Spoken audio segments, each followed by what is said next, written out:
आप जब वहां बैठे होते तो आपके भी हाथ पैर हिलते होंगे। बहुत ज्यादा। अब बस नहीं चलता कि हम लोग भी मैट पे चले जाएं फिर कोच। सर ऐसा हो रहा था कि सेमीफाइनल में जो रेफरी थे जो मेरे हाथ पकड़ के ले जा रहे थे उनके हाथ खुद धूज रहे थे। क्योंकि बड़े मैच में उनको भी डिसीजन गलत दे दिया, जैसे तो थर्ड एम्पायर रहता है पूरा, उसके बाद ही बताया जाता है, पर मेरा डिसीजन बहुत जल्दी दे दिया था रोल करके। वो मेरी भी गलती रही कुछ, सेमीफाइनल में मैं दब गया, पर नेक्स्ट टाइम मैं सर आपसे वादा करता हूँ आप बहुत अच्छा कर रहे हो, बहुत अच्छा कर रहे हो, बहुत बधाई हो। Thank you sir, thank you so much. जय हिंद सर, मैं एक सोल्जर हूँ और मेरी वाइफ है सिमरन शर्मा और एक मेरे पास प्रीति है। मैं एथलेटिक का एक कोच हूँ, पैरा एथलेटिक का। तो मेरे दो एथलीट है, दोनों 100 और 200 मीटर करते हैं और फर्स्ट टाइम जो एथलेटिक में ट्रैक में मेडल आया है सर, मेरे एथलीट लेकर आए हैं अभी, और 3 मेडल आए हैं। हमारा काफ़ी वहाँ पे सीखने को मिला सर। जैसे कि वहाँ पे हमारा 100 मीटर में एक इवेंट में मतलब 2 मेडल आ गए, तो 2 मेडल एक ही रूम में 2 एथलीट हैं 100 मीटर के, दोनों के दोनों पहली बार खेलने जा रहे हैं, देश के लिए पहली बार मेडल जीतने के लिए जा रहे हैं ट्रैक में। तो जब 2 मेडल एक रूम में रखे हों और दूसरे खिलाड़ी का भी इवेंट भी नहीं हुआ हो, तो उस प्रेशर को मैं as a coach, as a husband, मैं कैसा फील कर रहा हूँ, मैं उसको समझ रहा हूँ। दूसरा एथलीट जो है उसका गेम भी नहीं हुआ और उसमें 2 मेडल रखे हैं, हाई प्रेशर है वो कि भाई मेरा तो मेडल भी नहीं आया, उसके 2 मेडल आ चुके हैं। तो उसको उससे बाहर निकालने के लिए बार बार उसको मुझे एंगेज करना पड़ रहा था, बहुत बिजी रखना पड़ रहा था पूरे दिन। तो वहां से बहुत कुछ सीखने को मिला। हम 100 मीटर में हार गए सर। अच्छा, वहां तो तुमने दिन निकाल दिए, अब घर में क्या होगा तेरा? सिमरन। सर ये जितना अच्छा बन के दिखा रहा है इतना है नहीं। मैं जब हम यहाँ पे आए थे तो यहाँ से जाने से पहले बात हुई थी, एक्चुअली हम दोनों में ये बात होती थी कि ट्रैक को पहला मेडल कौन देगा। तो फिर जब इवेंट लिस्ट आई तो उसमें पता चला प्रीति का इवेंट पहले है, तो हम श्योर हो गए थे कि पहला मेडल तो यही देगी। तो जब हम यहाँ पे आए तो उससे पहले ये गज्जू मतलब ये कोच बोल रहे थे कि तुम्हें 1 महीने का रेस्ट दिया जाएगा। फिर उसके बाद जब अभी हम यहाँ पे आए, अभी हम सुबह ही बात चल रही थी, तो सुबह मेरे से बोल रहे थे कि एक वीक का रेस्ट मिलेगा और उससे ज्यादा का नहीं मिलेगा। तो मैंने बोला क्यों नहीं मिलेगा, तो बोल रहे ब्रॉन्ज मेडल पे इतना ही मिलता है।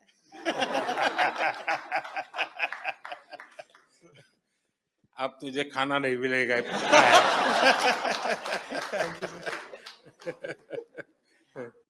ये मेरा तीसरा पैरालंपिक था। मैं पिछले में भी आपसे मिला था, आपने मुझे बहुत मोटिवेट किया था, लेकिन शायद इस बार भी थोड़ी कसर रह गई। मैं रियो पैरालंपिक में भी चौथा था, टोक्यो में भी चौथा था, इस बार पेरिस में भी चौथा हो गया सर। तो ये 4 नंबर मेरे से कुछ ज्यादा ही प्रेम में है, तो मैं इसी 4 नंबर को शायद मोटिवेशन में लेता हूँ, तो सोचता हूँ कि अगला मेरा चौथा पैरालंपिक होगा।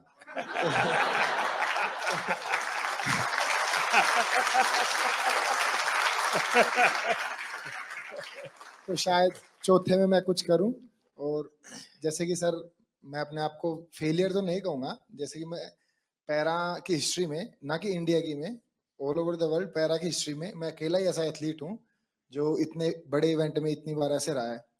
तो फिर मैं कहीं ना कहीं सोचता हूँ कि ओलंपिक में ऐसी कई हिस्ट्री हैं, जैसे कि एक डिस्कस थ्रोअर भी है फ्रांस की, जिनका 5वें ओलंपिक में सिल्वर मेडल आया। एक ट्रिपल जंपर भी हैं, शायद यूएसए के हैं, कहाँ के, उनका 5वें ओलंपिक में मेडल आया। तो शायद मैं फिर अपने आप को ये भी मोटिवेशन देता हूँ कि तू पहला एथलीट पैरा वर्ल्ड में बनेगा जो सबको मोटिवेशन देगा कि भाई जब उसने चौथे में जीता था तो तुम लोग पहले में क्यों हार मान रहे हो। यहाँ कुछ एथलीट्स ऐसे हैं, जैसे कि ये गुड़िया है, ये 4th है, काफी लोग 4th हैं, तो ये निराश हो रहे हैं। तो मैं इसमें भी थोड़ा ठीक फील कर रहा हूँ कि इनके कोचेस ऐसे कह रहे हैं, उसको देख लो। मतलब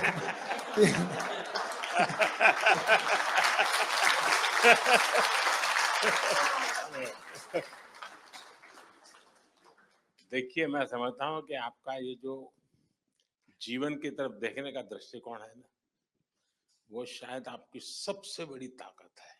आप तो एक नया लॉजिक निकालो, मैंने दुनिया को इतना दिया है कि मेरे रहते हुए अब तक 9 लोगों को आगे किया है मैंने।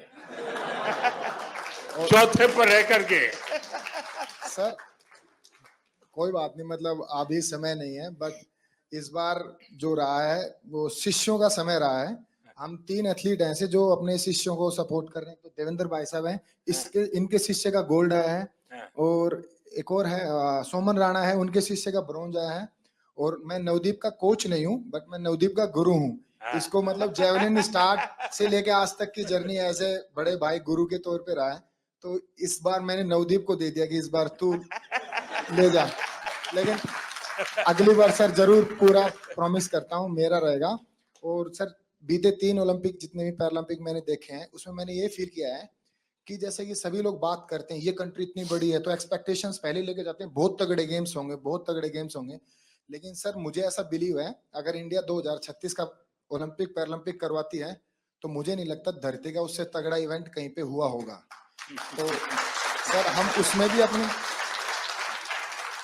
उसमें पूरी कोशिश करेंगे कि बुढ़ापे में भी देवेंद्र भाई साहब को एक आइडल मानते हुए अपने 8 गोडों को बचाते हुए उसमें कोशिश करेंगे उसमें भी खेल पाए। नहीं, आपका जीवन के तरफ देखने का एक दृष्टिकोण है, ये अपने आप में बहुत ही इंस्पायर करने वाला है कि भाई मैं आगे भी कुछ करूंगा और करके रहूंगा। मैं आपको बधाई देता हूं।